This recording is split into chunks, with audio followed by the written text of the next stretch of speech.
Let us now welcome our keynote speaker, John Loughton, joining us all the way from the United Kingdom. John is a high-profile and award-winning global youth leader, social entrepreneur, campaigner, and leadership speaker. Growing up in a workless single-parent Scottish household in an area of poverty and high social exclusion, John became a community activist very early on. In 2011, he set up the leadership training social enterprise Dare to Lead, which has now grown to employ numerous staff, take six-figure turnovers, and empower over 20,000 clients. Internationally, he has represented 1.2 billion young people when he addressed the 54 heads of states at the Commonwealth Heads of Government meeting in Australia, and has held multiple policy roles within the UK and internationally. He has also successfully enrolled on the prestigious UNESCO Comparative Human Rights Leadership Program. In 2013, John was awarded the title of Outstanding Young Person of the World by JCI, for whom he is now a global ambassador.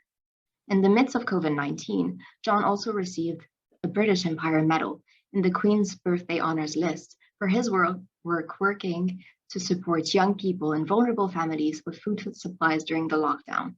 As you can imagine, I could go on and on about John's achievements and the impact he has had around the world, but his message to you will convey it much better. John, if you please. Thank you very much, Chair, and good evening, everyone. Marhaba from Scotland. It's a great honour to be here, and to be at a TOYP event for me is very exciting, especially not just to be at a JCI event. I was first introduced to JCI through TOYP. One of your members nominated me as an active citizen in London who wasn't involved in the organisation for the work I did, and that was my introduction to your organisation, and I've been hooked and engaged ever since. I actually wrote a poem after a very important trip in my life to Brazil, to Rio de Janeiro, where I, like yourselves tonight, was successful in securing a TOYP nomination in my country, and then went on to be named as one of the global TOYPs of the world. And I want to read that to you this evening. People like me were not born with self-esteem. I believed in my future and chose to follow my dream. I can now say I'm proud, although I still fail every day.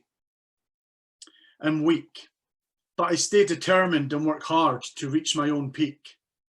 Growing up, I wasn't taught to write a CV, but now I read them. I was expected to only follow the leader, but now I'm the guy that helps breed them. My family are the ones who struggled, but now I can help feed them. I was bullied and laughed at and made to feel small, just another urban ghetto kid who had no future at all. The poor guy, the weird guy from the house of drugs and crime. Well, that's not my fate now. Not this time. There's something you snobs and doubters really should recall. Thanks to JCI in Rio de Janeiro, I was named an Outstanding Youth of the World. I run my own company and own my own home. I advise governments on policy and inspire youth around the globe. It's not where you're from, it's where you want to be. That's ultimately going to define your own destiny. People who have to struggle to win really can achieve, but please realise the biggest barrier is your own ability to believe. That was a message I sort of wrote to myself after that poignant moment of having this organisation, JCI, give me an award for following my heart, doing what I love, doing what I care about, and that is changing the world for young people, especially those people with lived experience or that has been marginalised or judged, to step up and speak for themselves, to be the primary architects of the solutions that we know our planet needs. And I want to just say a little bit about our planet and what the needs are of that planet. And in many ways, we face a perfect storm. In many ways, the outlook is bleak. In many ways, the challenges are insurmountable. And if you read reports from the United Nations or the World Economic Forum or other places, that's quite quite easy to fall into quite a negative trap. Let's be really honest about the challenges we face, and I know your country has not been immune to these. We have a political class that has systematically underestimated the threats of youth disillusionment.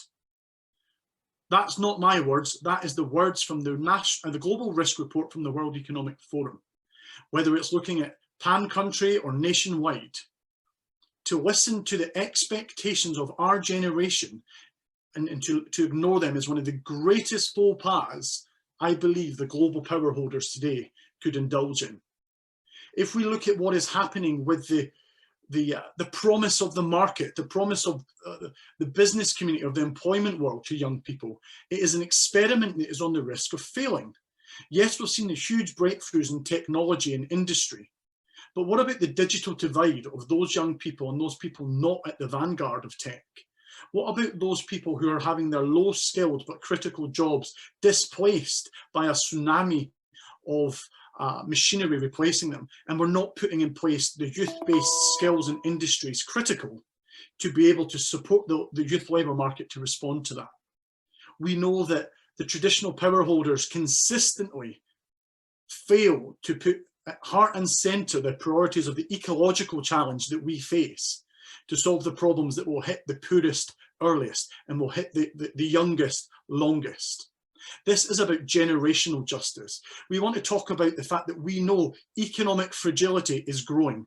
We know the equality gap is growing. And we know that we face a perpetuated by media clash of civilizations type set of societal divides. And these are only set to increase. I say to the global leaders today, stop pretending that COVID created all the problems. Poverty has continued to exist. A lack of voices of young people round the table has consistently existed. A lack of equal opportunities for young, poor, vibrant people to be round the business tables and be the directors of companies, whether that's disabled people, gay people, women, people with disabilities, to have their voices heard.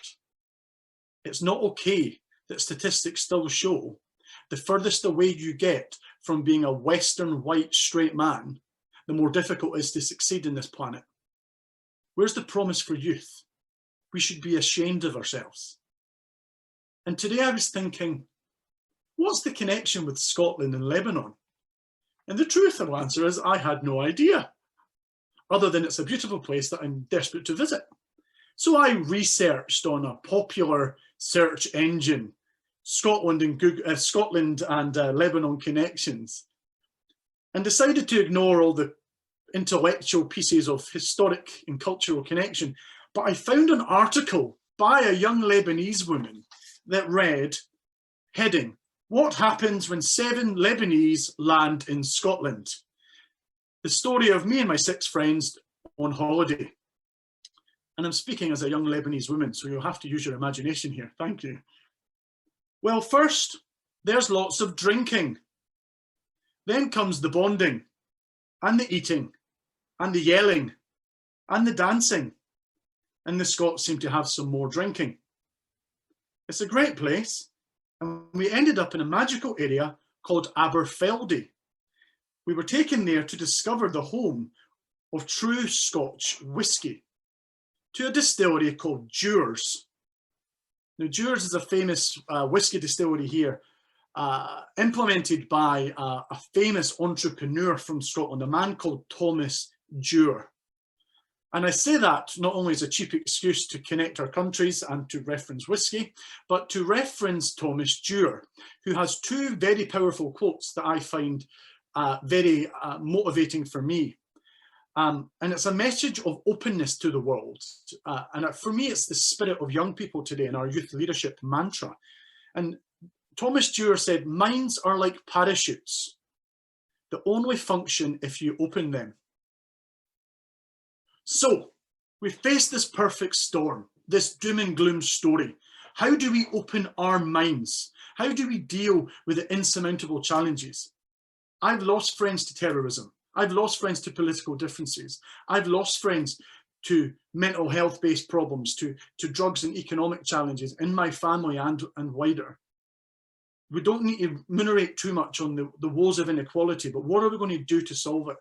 And I say this with deep belief, having growing up with struggle and been let down all my life, is that when small people rise up and claim our voices, big things can happen. Whether it's a pandemic, an ecological crisis, combating the scourge of poverty, or holding today's generation of politicians and institutions to account for our ideals. The beautiful thing is we can do it. And that was the same spirit I wanted to get out in that TOYP poem I read you. That line around, when we realize the biggest barrier is our own ability to believe. And what's beautiful, given that definition of leadership, is we can all choose to believe. We can all dare to lead. Leadership of the mind, audacity of a positive attitude, taking small actions that gradually create big changes. I spent my life, even before being a TOYP, thinking I wasn't quite good enough. I was a bit of an imposter and having so many challenges in my life that kept me down. Well, guess what? When life gives you lemons, wear them on your shirt with pride. And let those challenges that once defined you, let those challenges refine you. Because it's that collective power of young people with big ideas, hard work, and a moral compass that is what this world needs to challenge that perfect storm. What the perfect storm writers don't account is the innate beauty and shelter of our beliefs to change the world for the better, to redefine the paradigms. And you'll do it as a collective movement, as SG Kevin said, talking about community impact and international cooperation especially. And I did say I wanted to tell you two quotes from Thomas Stewart. The second quote was, "And now here is my secret, a very simple secret. It is only with the heart that one can see rightly. What is essential to this planet is invisible to the eye." For me, that's what you all exemplify tonight, whether you win or you be runner-up. I want to say congratulations, because you're thinking with the heart, you're acting and leading from the heart, you're believing in yourself, and you have the audacity to believe that you have the right to change this planet. And that is such a beautiful ingredient in the recipe that will not only take us out of this pandemic, but start to redefine the power structures that we desperately need to keep this planet going. That's what JCI and TOYP's all about. That's what I'm proud to be a global ambassador of this organisation. And I will always be thankful that being recognised myself as a global TOYP honoree helped me own my own self-love to continue to be the leader that we all deserve to be and the chance to have. Thank you very much for having me, and I look forward to meeting you all in 3 dimensions at some point very soon. John, thank you so much for joining us and for this incredible message. I think we can all agree to say your journey and dedication is inspiration to all of us, and your voice is so incredibly needed, especially in these times. You are making waves around the world, and we are honored to have you as a JCI Global Ambassador. Thank you for joining us.